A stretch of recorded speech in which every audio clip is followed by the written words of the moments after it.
this with an example. Alright. Costa County newbies can. They make desks and chairs. Desks require 5 hours of direct labor per unit, and chairs require 2 hours per unit. Each month, CAN normally uses $800,000 worth of, $800,000. I got blurry there for a second.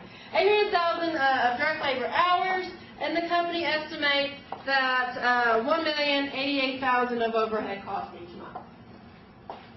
So what we're doing here is just looking at overhead allocation.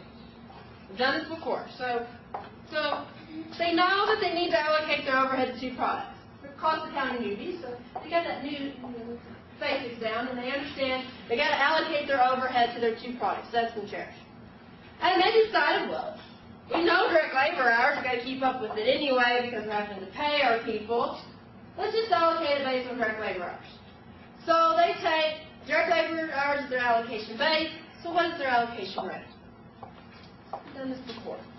We have our overhead cost estimated and the number of direct labor hours or allocation base estimated. So we can get our allocation rate, our predetermined allocation rate, to be more specific.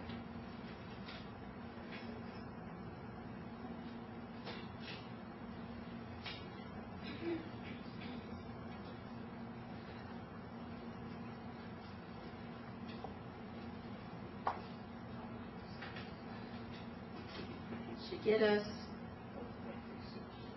1.36 per direct labor hour.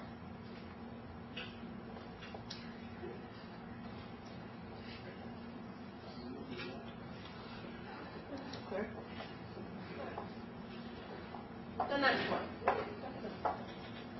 Okay, so we got the predetermined allocation rate. Then during this month, whatever month, let's just say March, they make 90,000 desks and they make 160,000 chairs.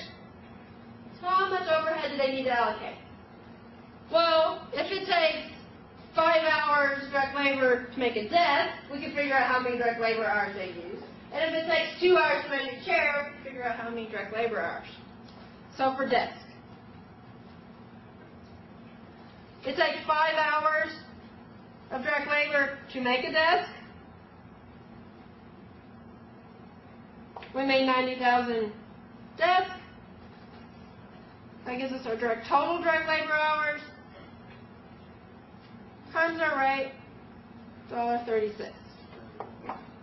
Alternatively, this is called multiplication. You can take $1.36 per direct labor hour times 5 hours for 1 unit, multiplied by how many units. However you want to set it up. That's just basic math, going around, order of operations, however you set it up. So that means desk had allocated to it 612,000 of overhead.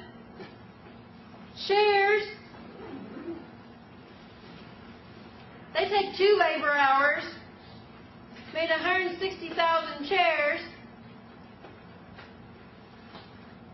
at a $1.36 rate for overhead. Means we'll allocate 435,000 chairs.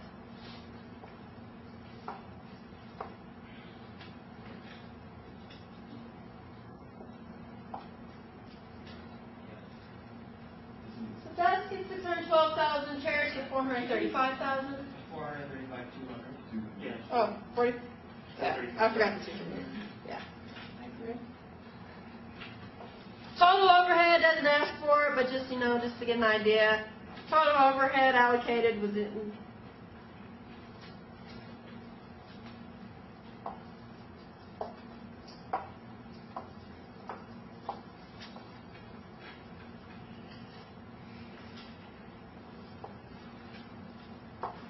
We've allocated overhead before. This is the basic stuff there. So what's going on? Well, what we call this $1.36 is a single plant-wide overhead allocation. Right. You go through the notes. read the book and start talking about this plant-wide overhead, right, or overhead allocation method. They just chose direct labor hours. $1.36 per direct labor hour, using it all across the plant for their two products, desks and chairs. So we can go in, we can get the overhead cost per desk and chair. You can either, if you multiply 5 times the $1.36, you'd get it, or if you want to take your total, just to get familiar with taking totals, divided by how many chairs,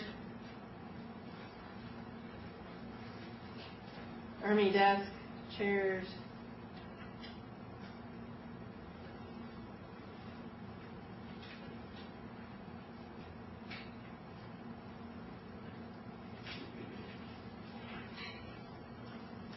So we get the overhead cost per unit. So we know each desk, it'll have direct material and direct labor added to it to get the total cost, but we're just looking at overhead right now. We know that we have to add direct material and direct labor if we wanted to get that total cost analysis. So roughly $68.80 per desk, and it's $2.72 per chair. Or how when we allocate the overhead.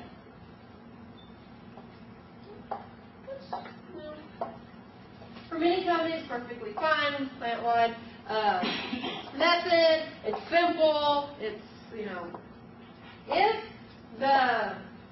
if there's some uniformity on the products, on how they're made and how they're using overhead, one rate, fine. Well, what happens when something changes? And maybe even direct labor hours, it's simple to calculate. We know that information. Maybe it works fine. We're labor-intensive operation. That's as well. Well, what happens, though, when we automate some of our processes? For instance, technological development enables CAN to automate the process for making desks. So by installing robots, CAN reduces the amount of direct labor required to make one desk to just 0.4 hours. It was taking them 5 hours. Now it's only 0.4 hours. Due to this change, CAN believes that direct labor hour usage will decrease to 340 hours per month. But after talking to the company experts, the ones that are dealing with these overhead amounts, some accountants, some of the other people within the area that involved in this overhead estimation, they say, well, we're not actually going to lower our overhead amount any. It's still going to be $1,088,000. Well, CAN only knows how to allocate based on direct labor, this one single rate. So what's the new allocation rate? Well, we have still the $1,088,000 in overhead cost,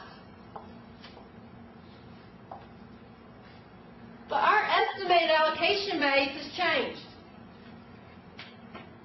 We're not going to be using as many direct labor hours in the company anymore. We're estimating that we're only going to use $340,000 per month.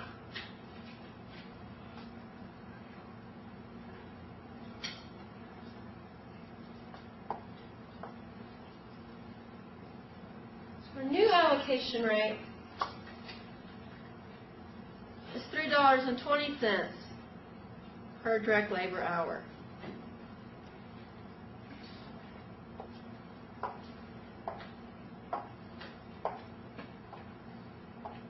CAN knows what they're using.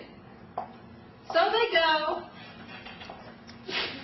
and let's say we make still 90,000 desks and 160,000 chairs. And we need to allocate the overhead. I'm going to allocate the overhead. Well, desk. This time, desks are automated. They're not using as many direct labor hours. It only takes 0.4 hours to make one desk. We make the 90,000 desks. Gives us our direct labor hours.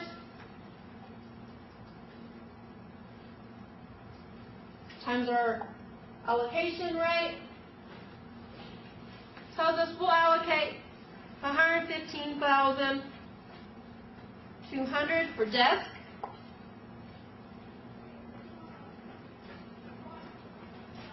chairs, we didn't do anything to automate chairs. Chairs didn't change. It's still taking physically people putting them together. It still takes 2 hours to put a chair together. 2 hours of direct labor.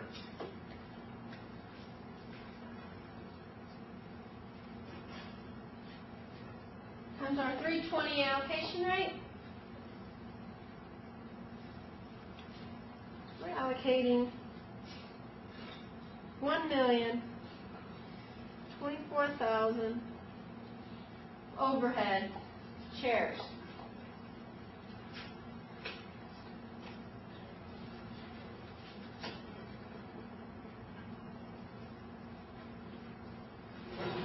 Per unit.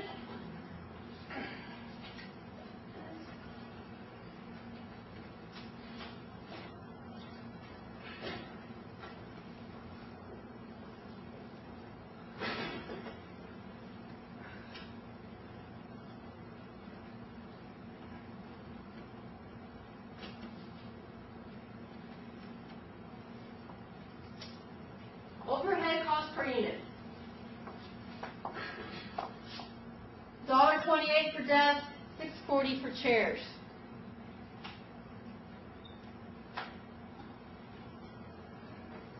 They were $6.80 for desks and $2.72 for chairs. What happened? How did chairs suddenly become more expensive? Well, not really knowing anything about how allocation works and all of that, CAN CEO is extremely disappointed with the performance of the chairs department and recommends that chairs manager for poor performance. Because your costs went up.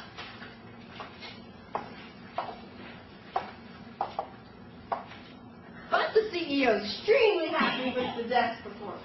Wow, these robots must be great. You've lowered your cost by so much. I'm so proud of you. Here's an extra bonus.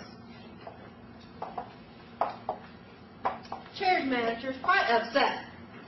Doesn't understand how his costs have increased, but he hasn't done a single thing to change how he produces his chairs. So, to grasp this concept of cost, being reprimanded, not getting his bonus, very upset, he enrolls in a cost accounting course. He's going to learn about how, to deal with costs. Nothing else, maybe to at least teach him how to control his costs. Well, after learning about overhead allocation, the chair manager realizes that overhead costs at CAN are arbitrarily being allocated based on direct labor hours. There's no real reason to be allocating on direct labor hours. And he kind of sees this pattern that total overhead costs really didn't change when we actually using less direct labor hours. And experts in the company said still we have to estimate this amount for our overhead.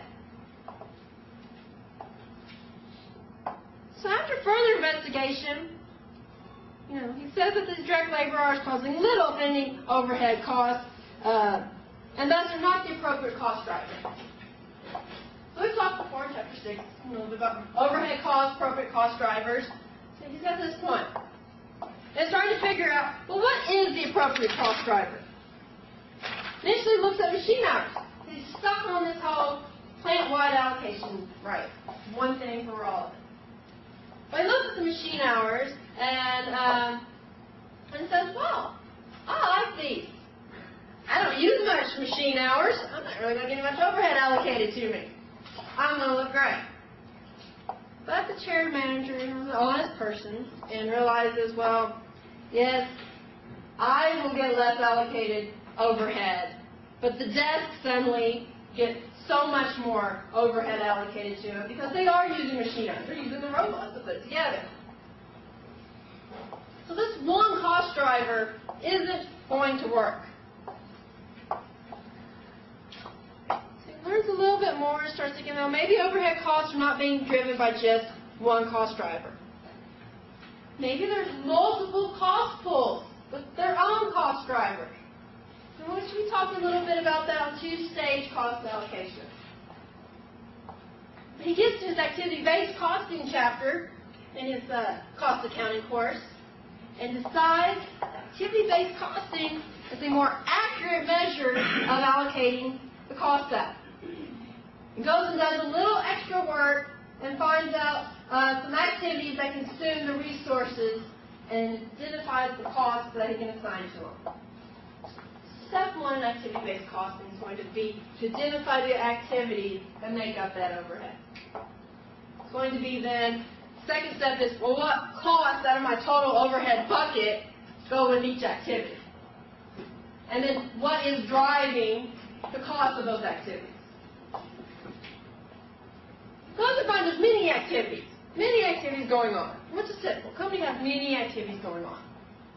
Well, of course, everything in managerial accounting is dictated to by that cost-benefit rule. Yes, we could go and identify every single little bitty activity, but there gets to a point where the benefit we receive out of that is just not enough to cover that time and the effort to do it. So taking into consideration the cost-benefit rule, it comes up with three primary activities. Materials purchasing, quality inspection, and material handling. That's what the primary things are going on to make up that overhead.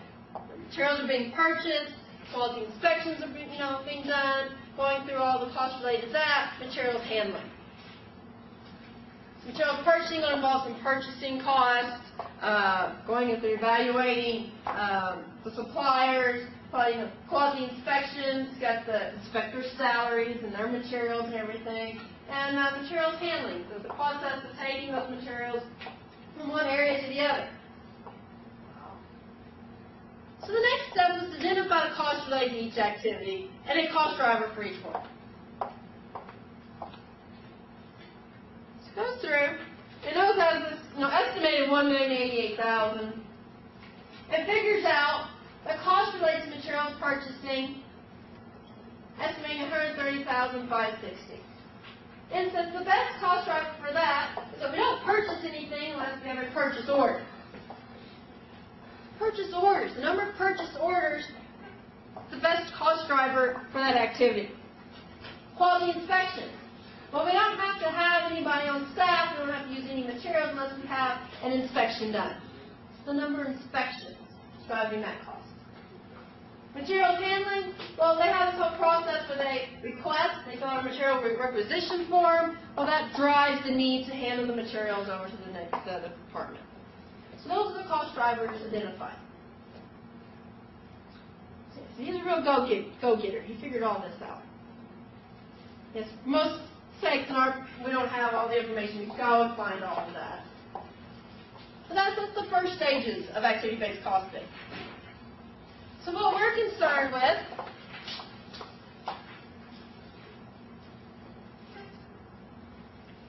is then figuring out, well, how many purchase orders would we estimate that can use it? Goes through, looks through past records, and think by each month we have roughly 38,400 purchase orders, 5,440 inspections, and 26,112 material requisition requests.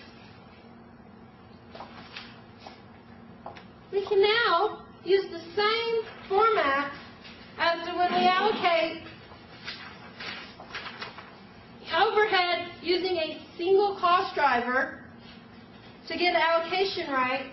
We can now get an allocation rate for each overhead activity.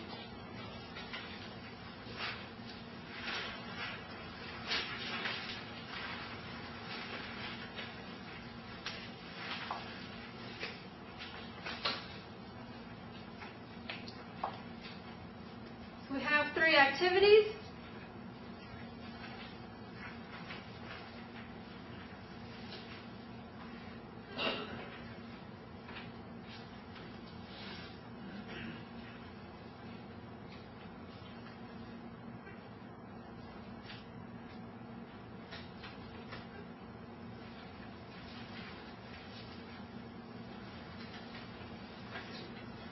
So we take the cost of each activity, estimated cost of each activity,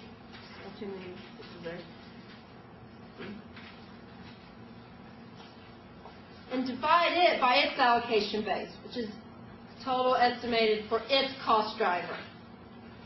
So for materials purchasing, the cost driver is purchase orders. We've estimated that the company will have 38,400 purchase orders.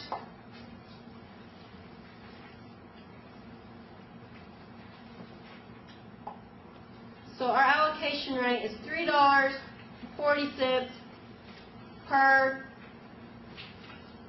purchase order.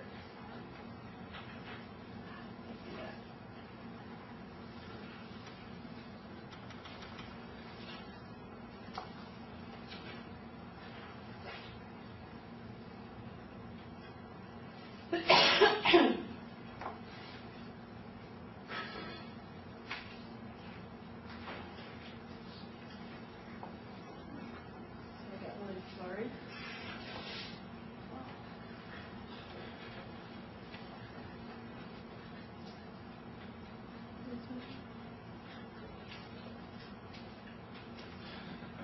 I don't know what's going on here.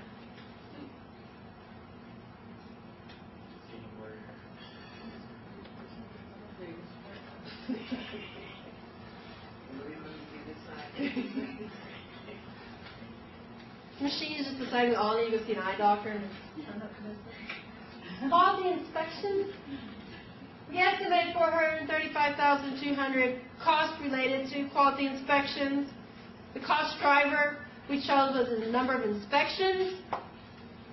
The number of inspections we estimate to be 5,440 for the company, which means the rate is $80 per inspection.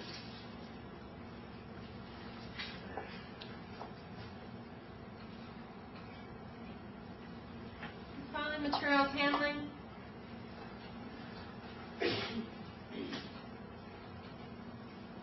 We say the cost driver is the number of material requisition requests. We estimate that there will be 26,112 of those.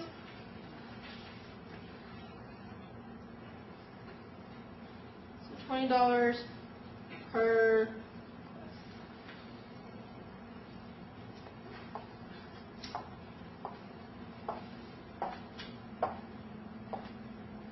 activity-based costing differs from the traditional allocation methods in the nature and number of overhead allocation rates and cost drivers. First of all, plant-wide is just going to use one. It's a plant-wide thing. The two-stage approach divides into cost pools, which is very similar to what we do with activity-based costing. It's just activity-based costing is going to be more focused on activities that are going on in that overhead. Whereas our regular traditional two-stage approach was just looking at something like direct labor hours and machine hours. So they were all of that almost unit level based type cost drivers. These cost drivers we're looking at here, are specific to that type of activity. Number of purchase orders wouldn't really fit with quality inspection. So the nature of those cost drivers are going to be slightly different than our traditional methods. So now what we can do is that we have a rate. So then at the end of the month, we go and figure out, well, how many purchase orders did desk actually have? How many purchase orders were cut in relationship to desk? How many inspections were done for the desk? How many materials requisition requests came from the desk department? Now we can allocate overhead using those activities that make up that overhead total and allocate them based on how the desk and chairs use those activities.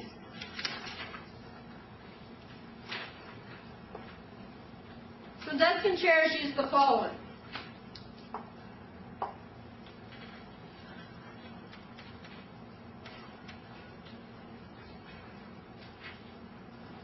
$19,880 purchase orders for desks, $18,310 for chairs, 2,150. Inspections for desks, 3,010 for chairs.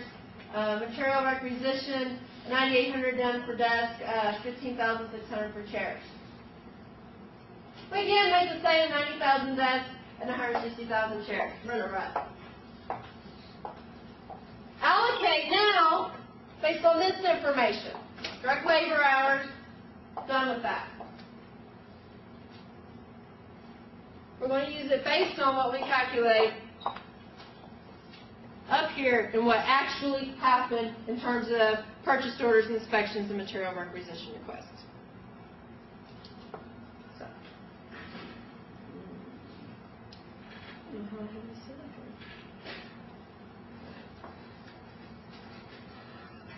Desk. Chairs.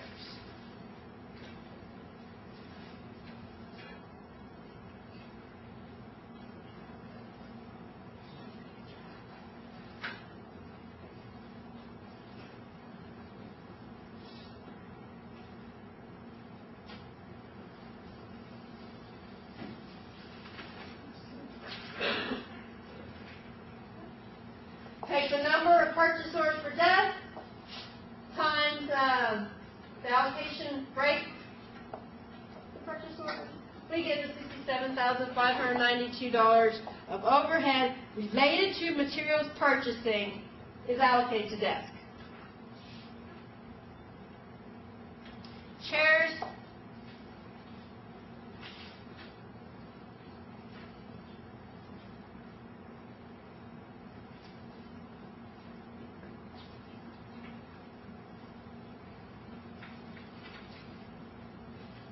Chairs at 18,310 purchase orders at a rate of $340 per purchase order. 62,254 will be allocated to chairs related to materials purchasing.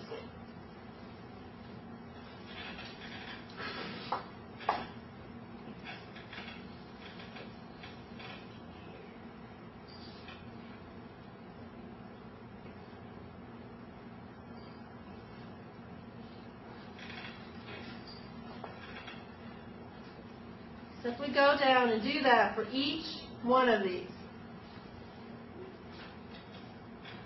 Yes, the drawback to activity-based costing, more time-consuming. It's going to actually cost more because you're spending more on the time, you're trying to go through and figure all the stuff. And even we can get a sense of it and just calculating. It was a lot easier just using that one direct labor hour when we're allocating overhead. And so you can kind of get a feel like a company doing this on a greater scale. But the trade-off is accuracy. Activity-based costing is more accurate. And as long as you go through the activity-based costing process, try to examine if you want to switch to it. And if you're getting the same answers as when you're doing direct labor hours, well, then a company would make more sense to just stick with direct labor hours. But we go through, and it does change, then it does have that benefit for us to get us more accurate cost information so we can do more accurate pricing. We can figure out how we can become more competitive. And also activity-based costing, when we go through and figure out the activities, we can also sometimes find out those non-value-added activities and try to remove those. Put that way, way, way back at the beginning.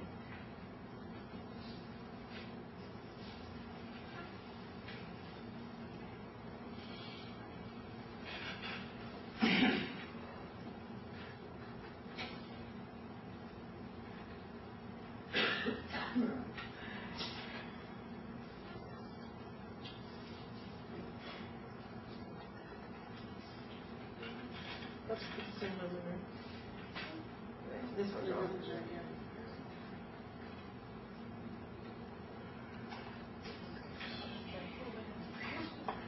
Then to get your total overhead allocated, just add up all three components.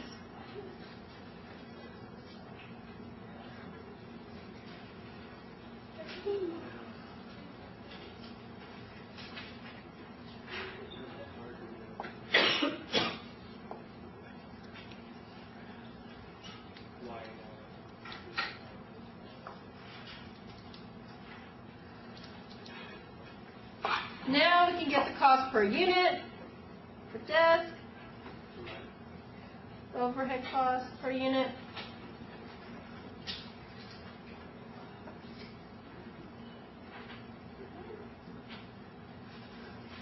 We can round that to 4.84.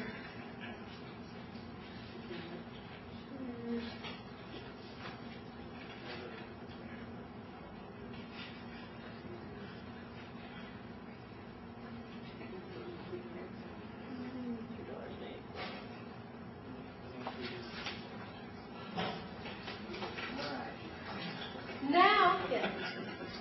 Right, you could have done kind of off track. Okay. So now we have a more accurate picture of how much overhead cost desks are actually consuming, how much chairs are actually consuming, because we're basing it on the actual use of the activities that make the overhead, not just randomly something like direct labor hours that we know didn't match up to overhead at all because we changed direct labor hours and overhead costs didn't change. Or machine hours, which don't make sense when one side of the company is not really using machine hours, just like the direct labor hours didn't make sense when one side of the company wasn't really using direct labor hours. Actually basing the cost on when they actually use the activity. Questions? All right, so in a way, we're not really doing estimations anymore, are we? I mean, Well, we have to know exactly what we did in order to come up with these costs. Well, we still estimated to begin with the cost here. We still went and estimated this to begin with. How did they estimate that? Well, past experiences. Yeah, okay, that's what I'm saying. Yeah, so this is going to be a little bit more focused on really digging into your past to go and what's going on. Okay. So the finish of my question is, we thought it was going to be our overhead cost of $1,088,000. Right. Right. So these costs that we've come up with, they're estimates, they're not enough to cover, or they're not going to be different. Would they be doing a little different? Like once you come up with, like 1 month, and this is what. Yeah, then you change. Yeah. Right. Of that. Yeah. You update once you started switching to the new method, things aren't quite going like you thought. Yeah. Okay. Any other questions? All right, so that is an overview of activity-based costing. As far as these notes go, the things you need to pick out, what's happening here, for instance, when we switched to being automated, what would the initial reaction be? To raise the price of the chairs to cover our costs. And the more we increase the cost of the chairs, less chairs we're going to sell. And so then if we have like fixed cost component in here, like the inspector's salary, well, as it's going to be more and more costs are going to be allocated over fewer chairs, and we're just going to increase the price again. It's called a desk spiral. We'll talk about that. And that's that's the problem with using unit-type cost drivers for especially fixed cost overhead. Because the fewer units you spread them out over, the higher the cost per unit. And you just think your costs are going up, and you're not able to sell it. Once you understand the differences between, a plant-wide allocation method, goes in and talks about a department allocation method, where we separate that two-stage cost pools, and activity-based costing kind of just flows from that. So we're now looking at activities instead of just general cost drivers, looking at activities that go on to deliver the product or service. So otherwise, you can go through and read through that and